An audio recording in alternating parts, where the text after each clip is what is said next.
Hi, my name's Daniel Boutwell. I'm a CSO here at Whitestown Police Department. I've been on the department for 26 years as of September 17th. I always wanted to be a police officer. My dad was in the Navy, my grandfather was a colonel in the Army. I had uncles that were state troopers. I'd always wanted to be a police officer, so that's what I was working for. You're in Legacy Corps now, which was Whitestown back in the day. Watch your step there. We're heading over to the parking lot here, which was where our police station was. This was the original police station right here. It was a small single room downstairs with a bathroom and one single room upstairs. Little blue building, had holes into the doors, and it was just all brick and hardwood floors, and wasn't much to it. Snow blowing to the doors during the winter.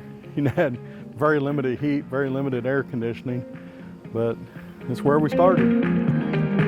There were two of us here, me and another guy that was considered the marshal.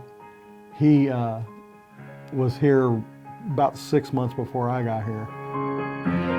This building here was the site of the original fire station for Whitestown, and then it turned into the police station / courthouse. This was our second building after the blue one. We tore it down, we moved to this one. So, and it became basically the center of government for Whitestown. This building right behind us was the original entrance for the fire trucks. You can see the red light up there. When we hired Dennis, best chief in the world you could ever have in your life, when we hired him his first day on duty, we came here to get his patrol vehicle. While Dennis was backing out of the garage, Dennis backed into that telephone pole right there, and that big chunk of wood down there that's out, that was of our new chief.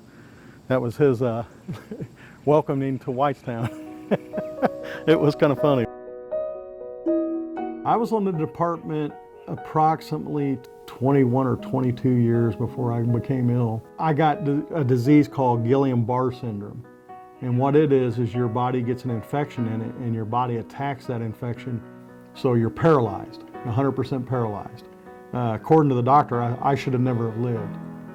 Dennis coming to the hospital every week to see me every other day or so. Dennis praying with me and his family praying, and had the greatest neurosurgeon in the country. He put me back on the right path and got my muscles to start working. Ladies and gentlemen, can I get a standing ovation and a round of applause for Sergeant Dan Boutwell? I was still in a wheelchair when I came that day. I couldn't walk, I could barely take one step, but I had to make sure I stood up that day. You know, it was hard, but I stood up.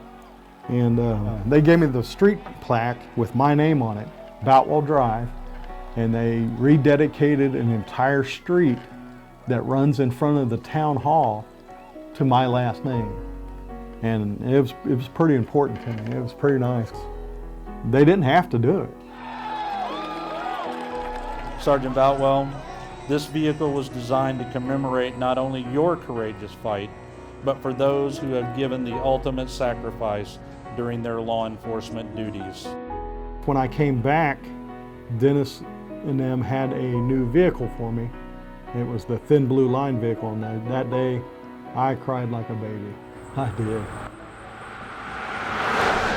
And this last year I decided to take a new position with the department, let the young guys run the street and chase all the bad guys, and I've decided to take a public safety position in the department. I said this is my 26th year here. Wow. Yeah. You get more people that will come to you with things they have seen or heard or observed because you took the time to stop and shake their hands. I'm staying at Whitestown until they throw me out.